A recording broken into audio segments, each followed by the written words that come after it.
What's going on, boys and girls of YouTube? Had to jump on here and do this video finally. The other day on stream we had a crazy long conversation about this, and it's just it got to the point where it's frustrating, so I wanted to cover it on YouTube so everyone would be a little less confused about what's going on in Smite. So counter building, you saw the title, this guide to counter building and how counter building works, and it's going to be very straightforward. Counter building is insanely, I don't want to say overvalued. Counter building has value, but there's so much expected from you guys in counter building when that's not how the game works. The game is very simple at its core, at the highest level, at the mid level, at the lowest level. It's very, very simple, and building is just, there's so much thought put into it for no reason, so much overthought. Now at a high level, you're doing the numbers and how it feels and how it plays in game. That's around a whole build, that's completely different. Around counter building, it's not like that. So I wanted to talk about it. Let's get into it. Make sure you're liking these videos. Make sure you subscribe to the channel. I mean, it's the most simple thing for you to do that it helps me a lot, so just do it. So I'm gonna go through roles. Counter building, yes, there are gods that might do certain things, but we'll talk about that at the end. For right now, we're gonna go into roles. Hunters do not counter build. Not what about this, what about that. They do not counter build. On ability hunters, you can put a brawlers into the build. That could be a standard part, or it could be because you want anti-heal, but it is not, you do not counter build on hunters. On an ability, especially on an auto attack hunter, you're not building a random toxic blade, or you're not building a random brawl. You're not building that stuff. Don't counter build on a hunter. Your build is the same every game, period. That's it. No questions, no weekend. What about this? What about it? No, hunters don't counter build. Okay, thank you. Well, mages are very, very, very simple. You are never counter building. You are building anti-heal if the enemy team has healing. I'm going to use Smite Source to show you. So here's a Smite Source build for Agni. This is the build for mid lane that you're seeing a lot right now. To counter build, you're going to build Divine Ruin. That's your anti-heal. That's your counter build, okay? Build Divine Ruin, and people will say, well, weekend, where do I put it in the build? You'll usually put it in right here in between the Rod and the Karn's Coin. Or if they have a ton of healing, like a lot, where it's impacting the early game, you'll build it between these two. And how does that change the rest of the build? Weekend, you drop off one of these two items. I personally would probably drop off E-Staff, and I would just build Soul Reaver be my final item in the build. When I say drop off, I mean they don't exist anymore. You kick them out of the build. So it just pushes the whole build forward, pops the end item off the build, boom, you're good to go. You can do it on every build. That's it. That's counter building for mages. That's boom, done. That's it. Hunters and mages are insanely simple. It's kind of crazy how simple they are and how difficult some of you try to make it. It's actually very frustrating. Guardians and warriors, we're going to talk about in a second because there's two roles. Assassins. Counter building on assassins. There's a little bit to it. It's I struggle to call it counter building, but technically it is counter building, I guess, in one way, shape, or another. So here's the build I have up for Awilix right now. It isn't massively updated. I'm not a big fan of Jotuns anymore, and I am more of a fan of Bombos, but this build still works great. Now in this build, there's two things, just like mages. As an assassin, you might need to build anti-heal because they have a bunch of healing. And once again, weekend, what item do you drop off? It's the same exact situation. You could put the Brawler's Beat Stick here in between these two items, the Jotuns and the Hydras, or you can put it between the Transcendence and the Jotuns. And then what happens? You drop off an item off the end. I would drop off the Crusher. Heartseeker is a way better item, especially now, so I would drop Crusher fully out of the build. It just doesn't exist anymore. That's your counter building for healing. Now, let's pretend that never happened. We aren't worried about healing. And they have a bunch of CC. You're being stunned, you're being locked down a lot, and it's frustrating. So you can build Magi's. And Magi's is the same exact thing, except for you wouldn't build it as early as you would an anti-heal item. You could put the Magi's Blessing here. I don't know why. The Magi's Blessing can go in between the Jotuns and the Hydras, or it can go in between the Hydras and the Heartseeker. And you would once again drop off the Crusher. It doesn't exist in the build.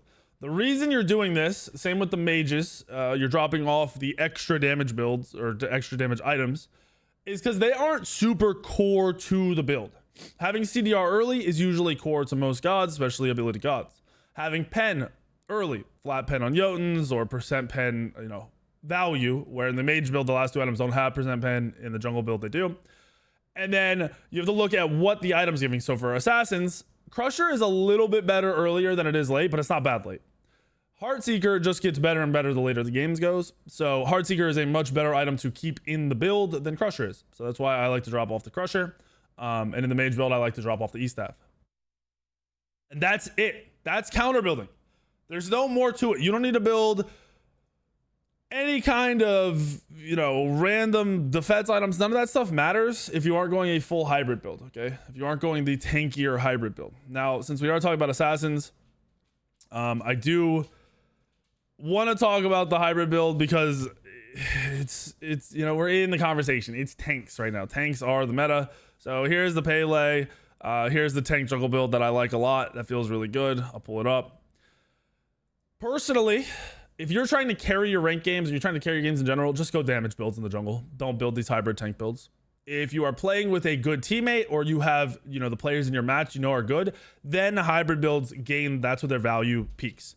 Because you can rely on your teammates to do something. Most games you can't, so just go carry builds. So this isn't a build I say you should go, but if you are in a situation where you want to go a tankier build, this is what you can go. So when you get into a build like this, and you talk about counter building, anti-heal might be a part of it, but anti-heal into this build should be a contagion.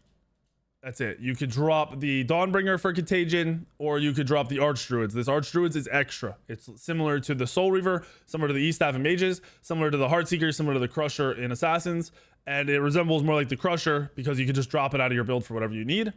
So you could build contagion earlier, once again, between the first two or the second two items, and drop off the Archdruids. Just, it won't exist anymore. Or technically, you could go, instead of the Soul Eater, you could go Brawlers first. That's not a bad thing to do. It's 100% value, but you won't get the cooldown and it won't play out the same. So I would recommend going Contagion into a tankier build like this. Or if it's magic damage, it's their heavy magic stack. This is where the counter building comes into play. Outside of the anti-heal, it's, are they magic? Are they physical heavy? So do they have 3 magic dealing gods that are damage dealing, not support? So they have 2 mages and some other thing, or they have, 2 hunters and then a physical jungler.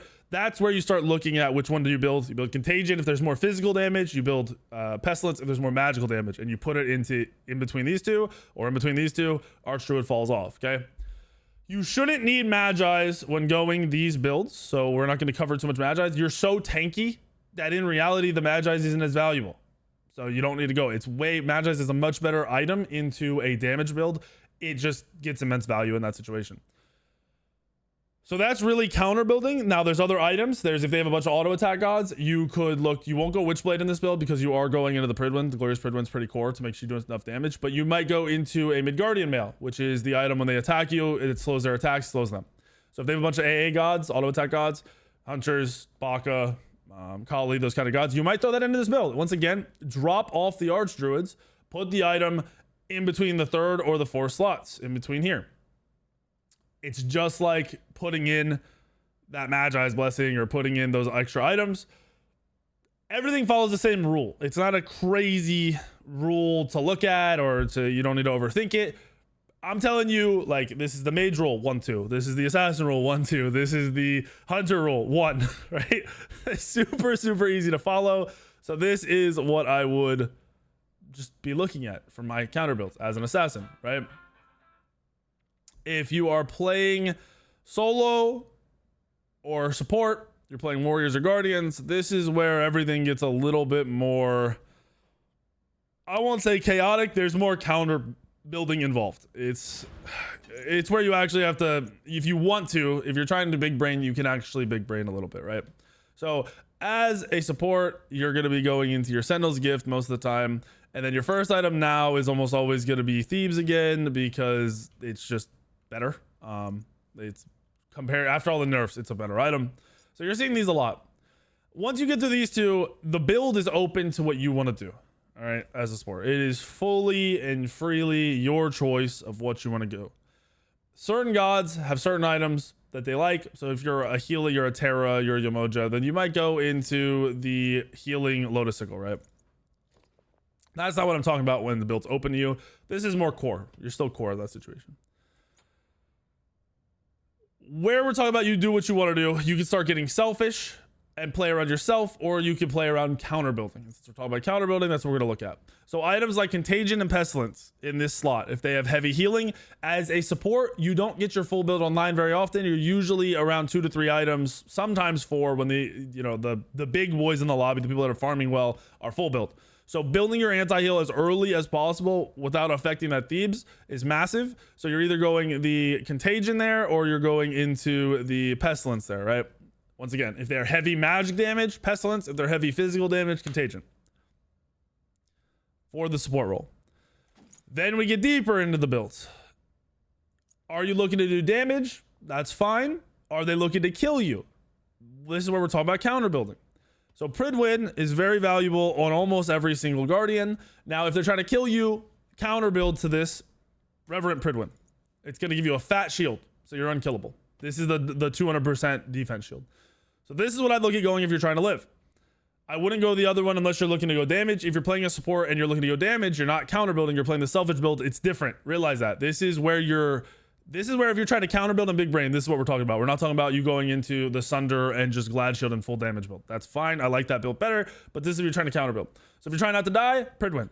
If they have a lot of auto attack gods, I talked about this with building that on a jungler. Well, you can also build it on a support. You can go into the Bewitched dagger, which is going to reduce their auto attacks in an AoE. It's really good against Baka, Kali, Hunters. If they have a Soul or any AA mages, that item is insanely good. That's a counter build. That's where you're starting to play around them, right? Actives wise, I think Sunder is a must buy right now. I think it's unmatched. I don't think Sunder can be beat. As a support, if you're building Sunder, it causes you, I don't know, I think I can still type it in and it'll pop up. Sundering Blast. It'll make you win fights and it'll have you be the top damage in the game as a support, which is unmatched. But your second relic is where you can use it to counter build. What are they going? Are they healing? You're building an Ankh. You have to have an Ankh, and you want to upgrade that Ankh after your third item at the latest. Okay, all the time upgrade that Ankh. If they don't have healing and you're still looking to counter build with this, they have a lot of slows. Heavenly. Keep your team moving. Make those slows less relevant. If they have mass AoE slows, that's where it becomes even more value. If they have a lot of auto attack gods, Horrific Emblem. If you haven't ever read what Horrific Emblem does, I suggest you look at it now or you read it in game. Attack speed is reduced by 25%. So upgrade that Horrific Emblem after the Bewitched dagger if they have a bunch of auto attack gods. You are playing one of the only roles that can truly counter gods very easily. Obviously, to support your farm is struggling, so you're limited. But we're talking 4 items deep. I'm not going deeper into this build because deeper in this build is just whatever you want. But in here is where you're talking about the counter build part of being a support. And the actives is where you're talking about, or relics, sorry, is where you're talking about being a counter build part of support. Okay. Very simple. The one other counter build I will say as a support, if they have a comp that wants to kill you, so if you're playing a support that's just easy to kill, you're playing Athena or somebody, and they have a Fenrir who's going to keep killing you, or they have an Ares who's going to keep killing you, buying beads is not a problem. Buying an early beads, you would buy it before Sunder here if you really believe they're going to kill you and you can't get out of it. So if you don't have CC immune ults or something to play around, beads is an option. That's more of a selfish counter build and not a true counter build, where the other ones are way more counter building. So that's support. That applies to anybody you're playing in support. You're playing a warrior in support, guardian support, assassin support, whatever. That's all of those rules that I just told you. Those things apply, and that's what you should be looking at. Now into the solo. So if you're solo laning, this is, as a solo laner, you can almost do whatever you want these days because of how good tanks are. So we're not saying Vamana. I'm gonna go with somebody that's being played a lot. Let's say Tyr. And we're gonna go to God Builder. So Tyr, whatever starter you prefer. If you're going Bluestone, dope. If you're going Sigil, dope. If you're going whatever, it's fine. As long as you have clear in your first 2 items. So if you're going Sigil and you're playing a god that can use Golden Blade, then maybe I'll go Golden Blade. If you're going Bluestone, then you're going into defensive item here, right? You're going into your regrowth. This is pretty standard if you're against a physical god in lane. If you're not against a physical god in lane, your first item changes. This is the instant counter building applies to solo lane gods. You're building magic defense. How heavy and how deep you want to go into that is completely up to you, because going into an item like Mana Core Spike is double defense, and that'll be perfectly fine if you're playing someone like Shiva or someone that can proc the Mana Core Spike over and over again and you get value out of it. If not, you could go into a wing blade. If they have a slow and you just want a little bit of magic defense, a wing blade will apply. But in reality, most of the time you're going to go into heavy magic defense. If they're a healing magical god, a pestilence. If they are just a raw magic dealing god, then you'll look at one of the items in the what is this, the garb tree, whatever, the chest tree, the Genji's guard, the Oni hunters, or shoguns. Usually not going shoguns right now because most people aren't going auto attack gods in that lane. So you're looking at Onis or you're looking at Genjis. If you're looking for an aggressive play, if you think you're going to kill that magic dealing god, Genjis for the cooldown, big value. If you're just trying to survive and play for the mid to late game, Onis. More tanky, more aggressive. Both defensive, both heavy in protections and health. Both will keep you alive. So say we're playing aggressive, we're in Genjis. Now your next item can go one or two ways. If they have a physical jungler, so they have a magic solo and a physical jungler, then you're going to want to get physical defense here to stop the gank. If you go double magic on a bluestone, that jungler is going to kill you all day long. So you're going to go to Glad Shield. If they are another magic dealing god in the jungle, so it's double magic, that are going to be ganking you, that's where things get weird. And this is probably the most weird time for counter building. You're going to want to go into either something like a Stone of Binding or whatever, Archdruids or something along those lines where you're getting more magic defense, or you're going to want to go heavy magic defense again to make sure you aren't getting ganked. And it's going to be the other one, the Onis, the Wing Blade, whichever item is right for you that game.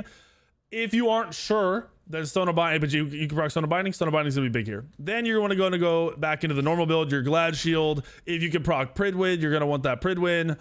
This will put you at 40%, or you actually be overcapping cooldown at this point. So you'll be able to sell. It's okay to overcap a little, by the way. You want to end up selling like Genjis. If you can't proc the Pridwin, then you just want to go into normal physical defense items. If they have crit, spectral, if they have auto attack gods, Midgardian Male. If they don't have any of that, you can go into your raw, just pure physical damage or defense. Your any of the other breastplates. If you need anti-heal, contagion for the mid to late game. If the healing is in your lane as a soul laner, you're not building early contagion. It's not happening. Breastplate, you're never going to go. It's more of just what is right for you. The regrowth at this point, because you haven't built it, would be really, really big. And then your last item is another free item slot, which could be the Archdruids if you're looking for some more damage. It could be erosion if they have shielding. It could be whatever you want. The idea is match your defensive items to the damage you're going to be taking. So most of the time right now, you're going to be against a warrior, and you're going to end up going into that regrowth here. And then you're going to end up going into your Glad Shield here. If they have healing, anti-heal has some value, but it's definitely overvalued by a lot of solo laners. Getting a contagion here isn't going to cause you to kill that solo laner a lot. It's only a little bit of anti-healing compared to what he's going to be, consistently doing. So yes, contagions have value. All that stuff has value, but it's kind of up to you. Now, we're not talking about Guardian, you playing against a Guardian in lane anymore. We're talking about you playing against a warrior in lane. If they have a magical jungler, you're not going to want to go Glad Shield here. You're going to want to go one of those mixed defensive items to keep you alive against those ganks. Stone of Guardian, Stone of Binding, whatever you need. Then you're going to go into that Glad Shield here. That'll keep you alive, give you a mix of two types of defenses, and just make you way less gankable. Big value. If it's a heavy physical damage or damage team you're playing against, so say their only magic damage is the mid lane mage. Mid lane mage's damage is very easy to avoid. Gods like Janus, even Agni, Thoth, as a warrior, you can dive on those gods and avoid their damage very, very easily. So you're not heavy stacking magical defense necessarily. One item is more than enough, especially one item paired with items like the Stone of Binding, like the Archdruids. That'll give you a little bit of defense, really all that you need at that point. Now, if you're just sitting there eating everything, build the magic defense item. If you're not sitting there eating everything, then you're perfectly fine. If you're needing to go one magic defense item, Heart Ward is the play if you're not going Pridwin. Heart Ward upgraded into Heart Ward, Amulet of Stronghold. That one, it covers all your magic defense, period. You're done. Don't have to worry about anything else. Remember also, if you are Pridwin procer, you get more magic defense out of Pridwin, and you're sitting at solid I mean, look at this build. This is no auras around you, nothing special, just a really standard build. You're at 270, almost 270 physical and 160 magical, which seems low, but as soon as you're around your support, which you will be when you're diving, auras, you're sitting at 300 physical, 200, 220 magical. You're kind of chilling. So hopefully, obviously this is the most confusing one. The most thought goes into this, and probably why most solo laners really struggle in games. You see a solo laners just get bodied or bop off. It's because they understand the matchups and the builds. Hopefully this helps you out a little bit. I just wanted to cover it because there's so many every day. I'm like, they're like, wait, can you do a counter building? I mean, you want me to show you how to counter build on every guide or what? This is the general rules.